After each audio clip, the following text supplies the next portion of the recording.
Okay, so it says radio waves travel at the speed of light, 300,000 kilometers per second. The wavelength of a radio wave received at 100 megahertz would be what?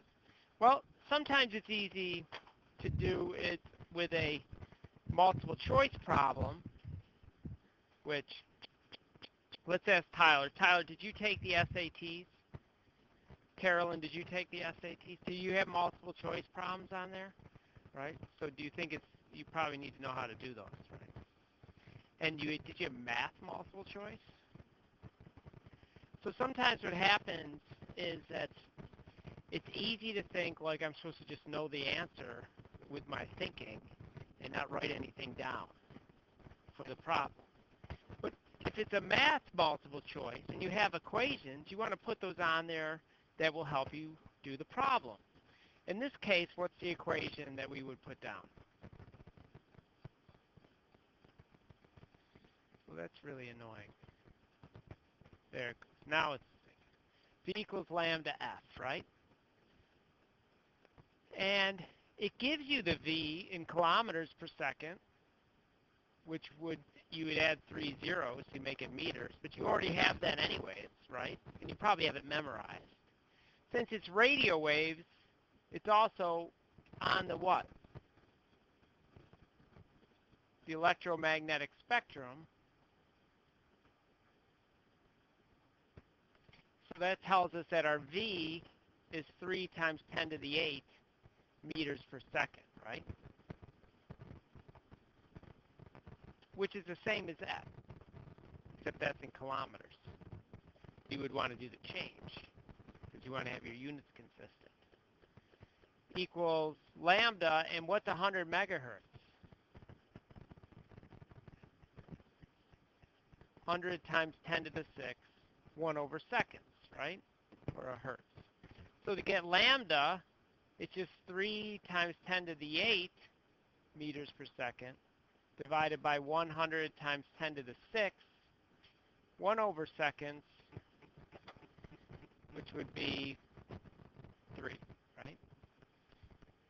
3e8 divided by 100e6, 3. 3 meters, choice B. Who got that wrong? Who thinks they should have got that right? You don't think you should have got that right?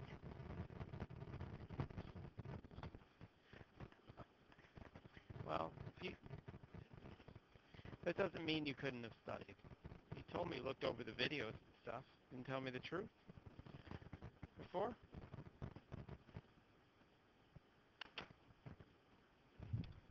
Well, if the waves above are going, these waves, at the same frequency,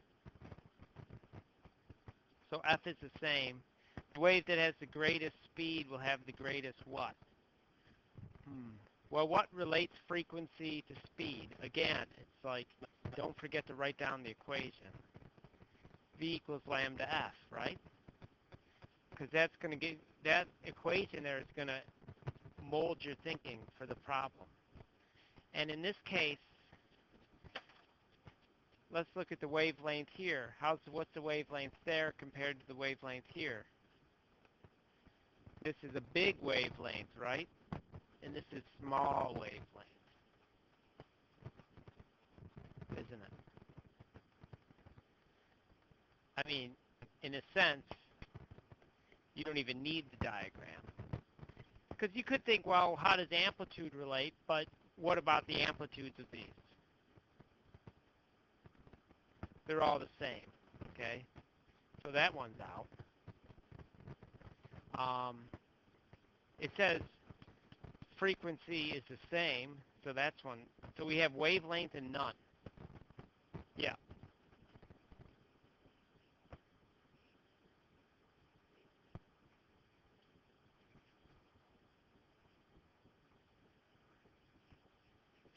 Right. Yeah, that's what I was going to get to. Yeah, now. So to get this bigger, what do you got to do? This has to be bigger, right? So to get the greatest V, you have to have the greatest lambda, the biggest. So it would be B. Yeah, so you didn't really even need the figure, but it helps. Who thinks they should have got that one right? Okay. So, see, I relate, but 3, 4.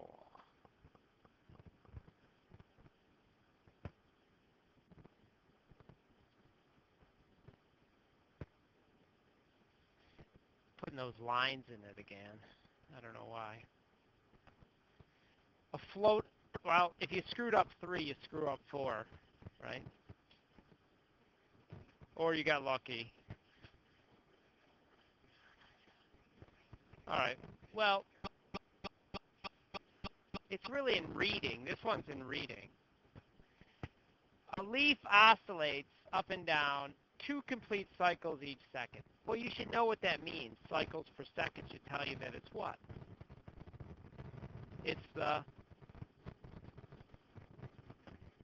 period. No, cycles per second is a definition of what? Frequency. This is frequency. Cycles per second means frequency. Period is the time for one cycle. So if the frequency is 2, then all we have to do is go like that, and we're done. Right? On the next one, it says 2 complete cycles in 1 second. What is that? Frequency again. As the water wave passes by, the wavelength is 10 meters. What relates these to wave speed?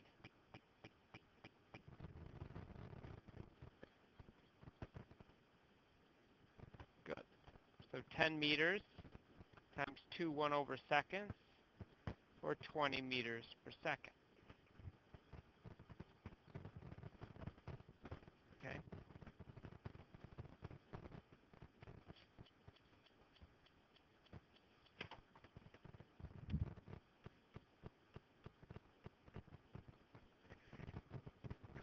You can start thinking about gears. So we're going to build wind turbines slowly over the next couple of months. And so on the one, here we have 2 larger gears, a half diameter gear to a smaller gear here. And you can see as we spin around the larger gear, what does it do to the smaller one? It goes really a lot of rotation. And that's hooked up to a little ball of copper wire that's spinning in a magnet. Actually, it's vice versa. It's a magnet spinning in a copper wire, but they both produce electricity. And that electricity is electromagnetic wave, travels through the wires. And it slows down a little bit. It's not quite 3 times 10 to the 8 meters per second because it's interacting with the material of the wire, which is copper. But the electrons in copper are able to freely move, so the light travels pretty quickly through it. And so you can see these were bent ones because I didn't want to use the good ones. I want to leave those for you. So we're going to be doing a project with this, and then you have blades on them. You have a wind turbine, right?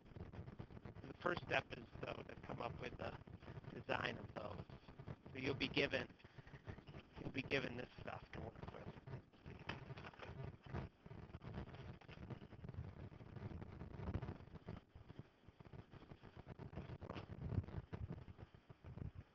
So you could start thinking about that. Okay, next page.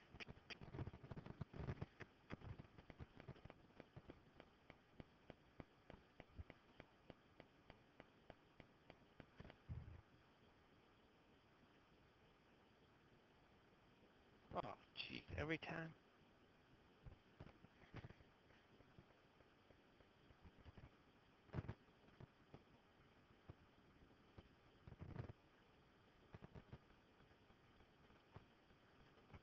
All right, you dip your finger repeatedly in the water and make waves.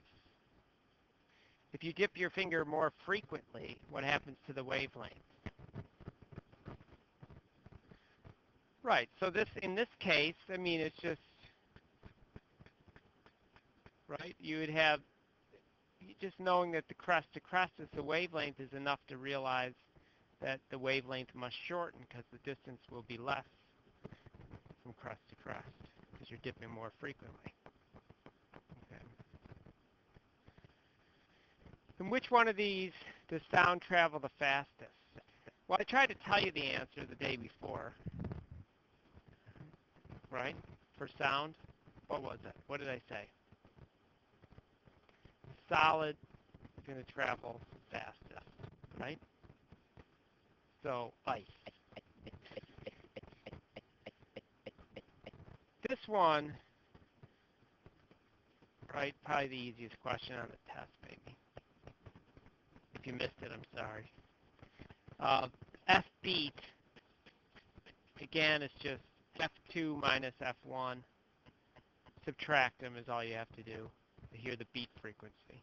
What do we have here? 246 minus 240 is 6 hertz.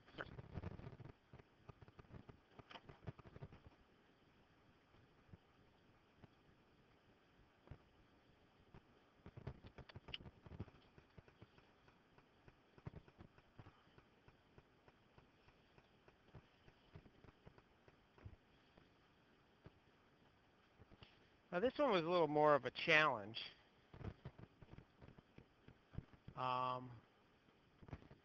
So you have, given the wavelength, right? Well, if you started with the beat formula, because it says beat frequencies produced, you would have the F2 minus F1, but what do you notice is the problem? You have the wavelength, not the frequency. So what do you have to do? You got to get the frequency. So V equals lambda F. So lambda is V over F. And what would be the V here? 330 speed of sound, meters per second. Oops, I screwed that up.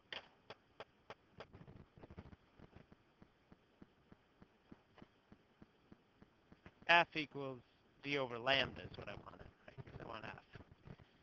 And so 3.4 meters for the first one. 97 hertz, right? And then the other one would be 330 over 3.3 meters, or 100 hertz.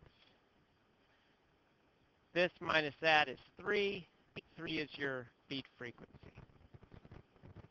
Okay.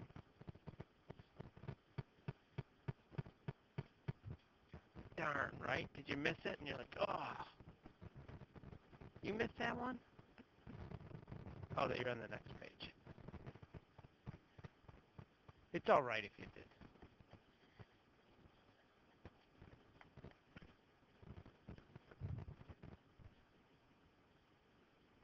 Okay. 9 through 12.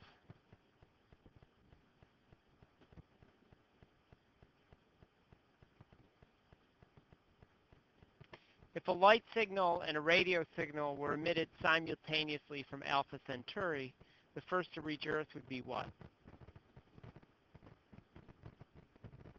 Why do you know it's the same time?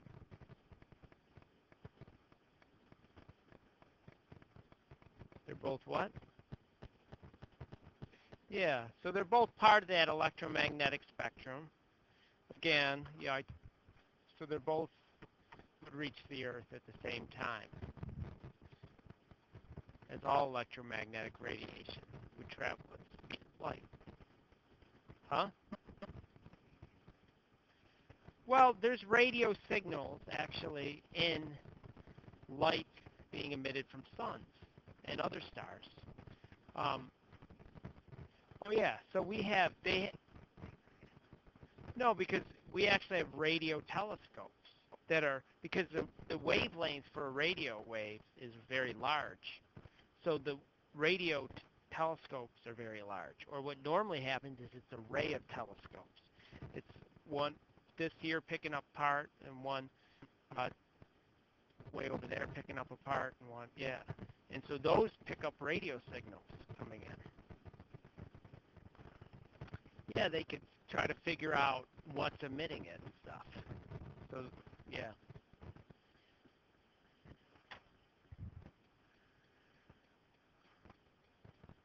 Now, if we picked it up and it was talking to us, then that would be exciting.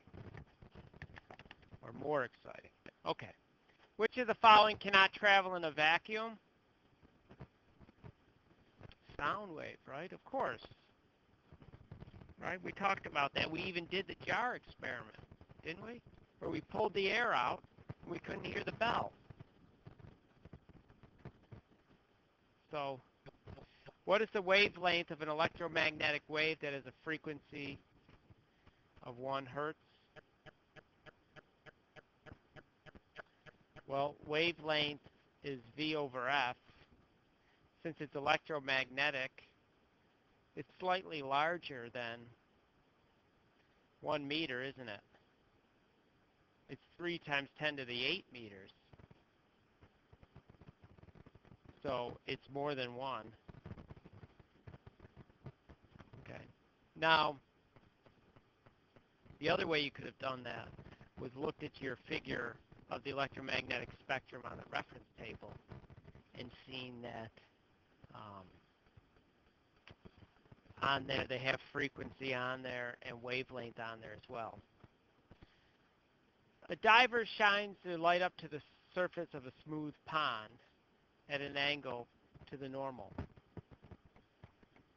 So some light passes into the air, the part reflects back. And you can see this with a pane of glass as well. So I could see light coming off the middle school, or the gym over there, Nichols School. But there's also some of the light that comes off, reflects off the glass and goes out, right? So if I had, I'm not going to do it, but Paul could stand out and I could see him through the glass, right, out there. But I could ask someone else who could also see his image in the glass, or what would look like behind the glass. It would be an imaginary image, because some of his light is reflecting off of the glass. Okay? And when things reflect, they hold to the what? Law of what? Reflection. So if it's 10 degrees to the normal, like so, then it's going to be 10 degrees to the normal in reflection, isn't it? It's just the law of reflection. So the answer is 10 degrees.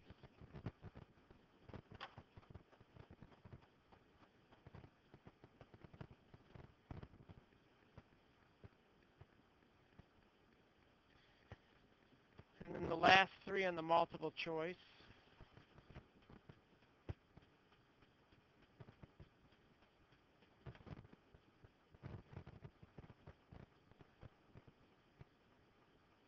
Hey.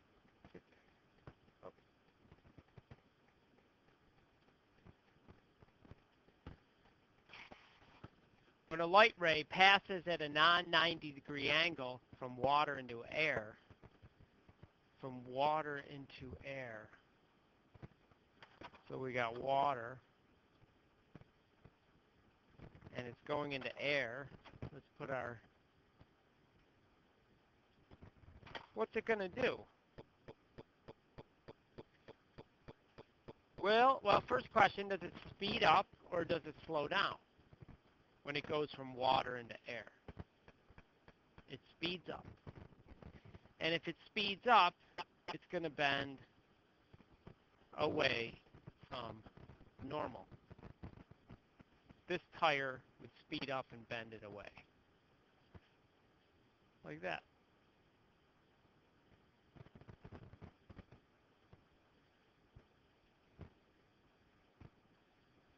A beam of light travels fastest in what? Yeah. So you might get confused and think, like you start thinking the solid, right? Like sound. But sound is a mechanical wave that needs particles to travel and propagate. So it propagates through like any solid like that, and it's faster in that. We had a line of students set up. The farther the students are apart, like the particles are farther apart, the longer it takes to go down the line, right? But when they're close, you can just go like that to your neighbor and communicate the message down the line. But you need the particles for that to happen. Waves are light waves are electromagnetic, and they don't need a medium to propagate. So if you got caught up and thought, well, is it glass or is it plastic? Because they're both solids. That was, oh, wait a minute. Well, it can't be, it must be air. Then you were thinking, hopefully it would revert back. Oh, it's light, and light's faster in a vacuum or air. So. When light is refracted, there's a change in what? Right, because what happens, well, how do we know it's not frequency? That's right. And frequency corresponds to the color. So if we had like a red light, if we showed a red light going into glass,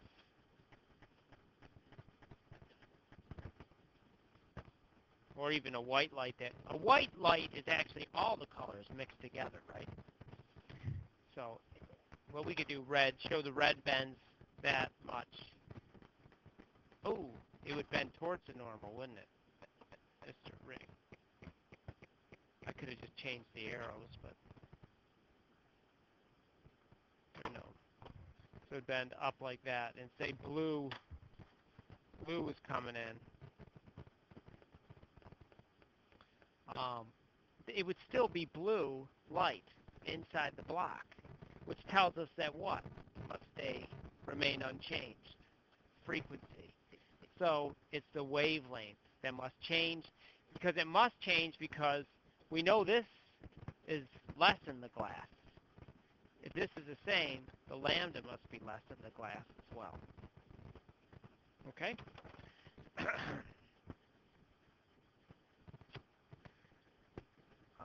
Okay.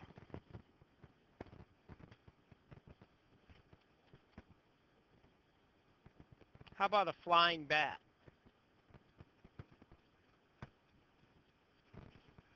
Look at all these.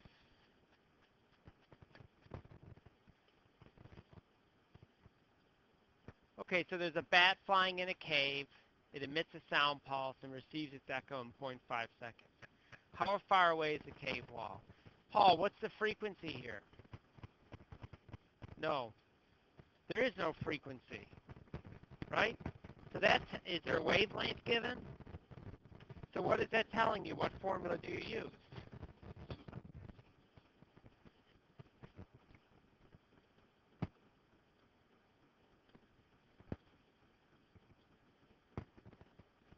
Right?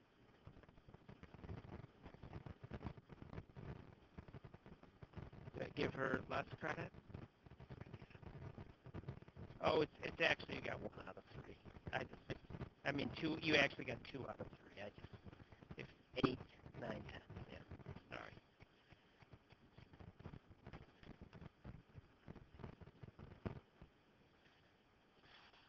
All right, so we want to know how far away it is. So here's our bat.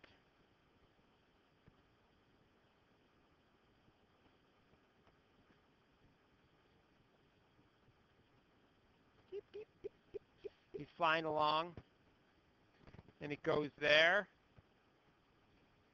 comes back. Yeah, thanks. Oh,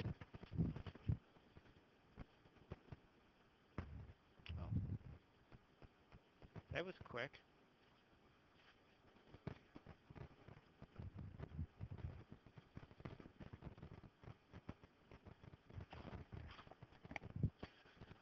Okay, so here's our cliff. And how far away is the cave wall?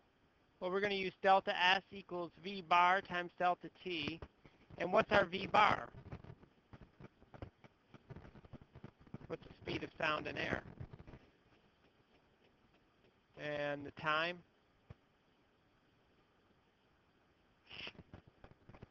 Okay, yeah, you could, if we do a 0.5, right? Because he hears his echo. That's 330 times 0.5, or 165. But we must remember the distance that we just found was what?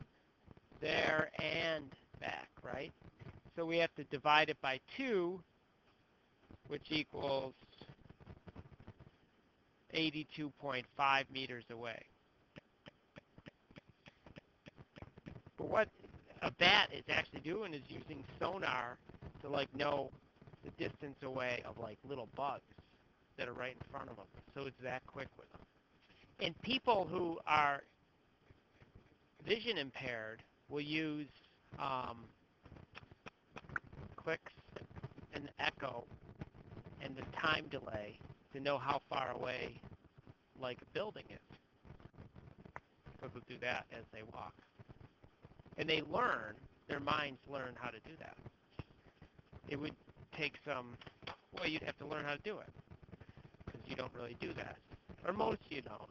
Spencer might walk around trying it out, I don't know. Do you do that at home? Blind yourself and walk around using, that would be cool. Try it. Yes. Yes. All right. In number 2, you're given a glass block made out of Pyrex. It enters at 25 degrees.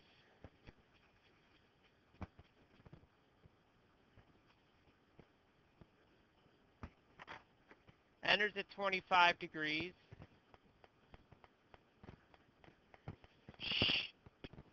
And then it gets what?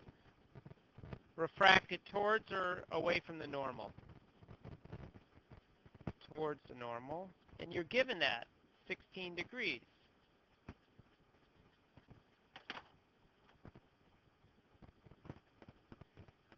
Then it bends back away from the normal. And again, that's going to be 25 degrees there.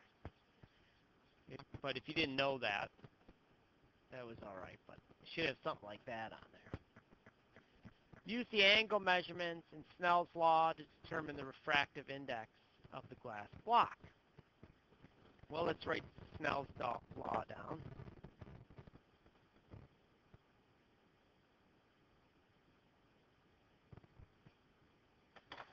And, okay, so let's go from air into the block, right? Coming from air, what is our N for air? Yeah, 1.0 sine. We're given the angle, 25 degrees. Now, we don't know what N2 is because we don't know what the Pyrex glass block index of refraction is. But we know the angle of refraction is 16 degrees. So we end up with N2 is a sine of 25 degrees over the sine of 16 degrees, right? And we say Celsius, what is sine 25 divided by sine 16? 1.53.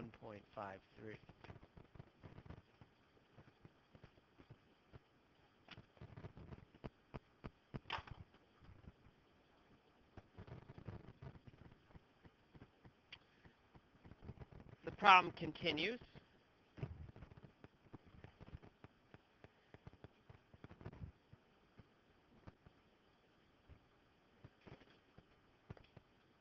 It says,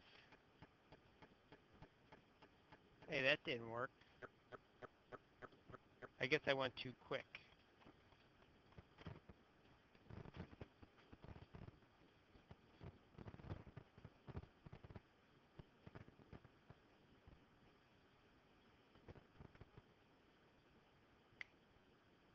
Don't do what you get.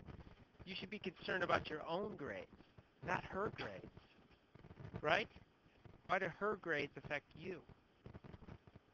Do you want me to list the rankings of the class?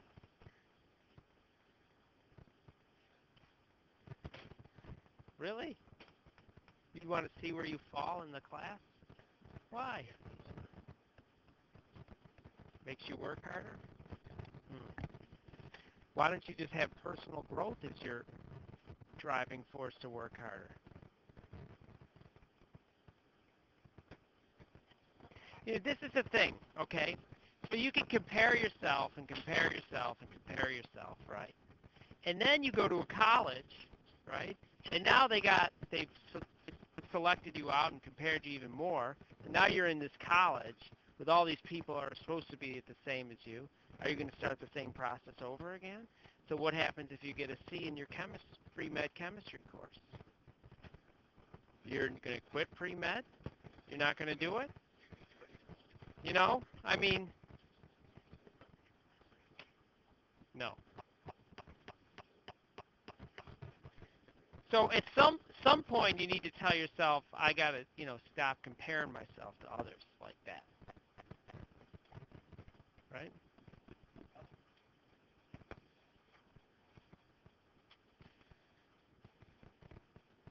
What's the angle of normal? Well, it's just 25 degrees. But if you wanted to go through Snell's law to figure that out, you could have done that. What's the speed of light in the glass block? What formula do we use here?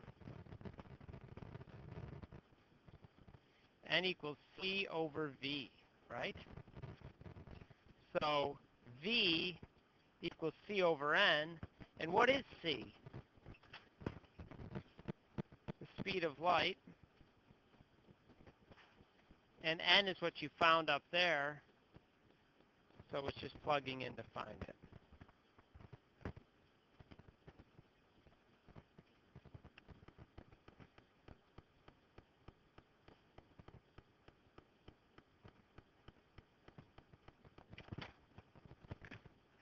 All right. The last problem. I think most of you got it.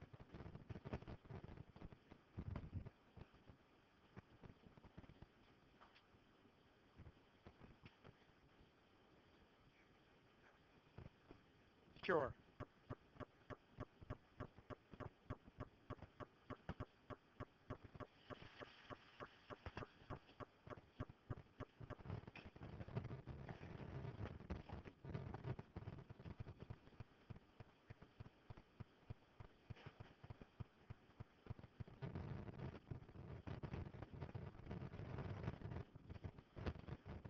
Got it, Vera? Okay. How much dispersion producing our rainbow, right? As white light goes into a glass block at an angle, it will break into its components of blue, red, and the whole rest of them as well.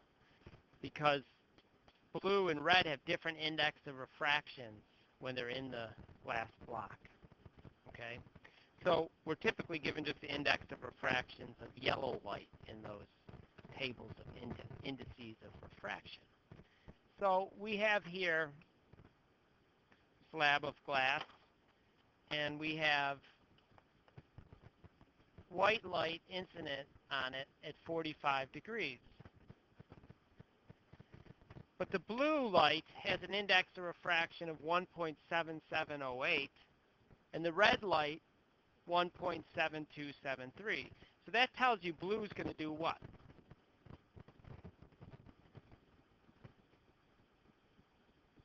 Keep going. Yes, it will go towards the normal, and it will be closer. So the two of you got it together. So it will be like that. And red light will also move towards the normal, but it will be farther out, right? So we need to find theta 2 for the blue, and we need to find theta 2 for the red. Okay, so let's look at the blue one. N1 sine theta 1 equals N2 sine theta 2. Where N1, I just gave you the number more exact. Instead of just 1, it's 1.0003. Oh, significant figures. Did you know what that meant, Julia? It just meant like 1, 2, 3, 4, 5. Well, let me see what you put. It might not matter that much.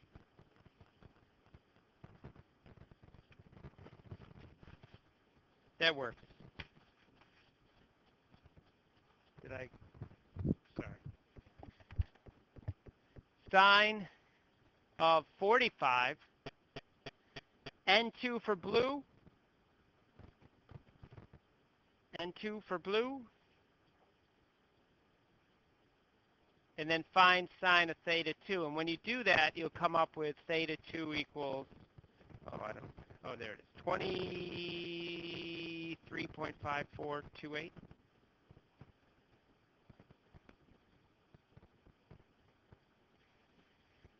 And then for the red one,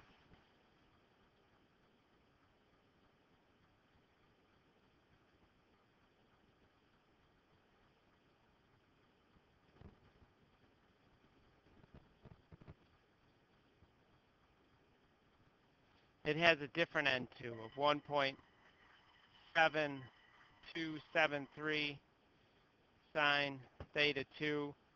Theta 2 for that one is 24.173. You subtract them, you get theta difference, 0.6302 degrees.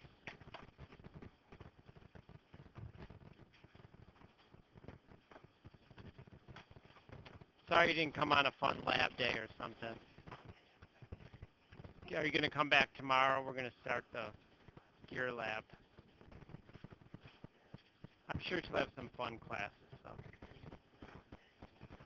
Bye-bye.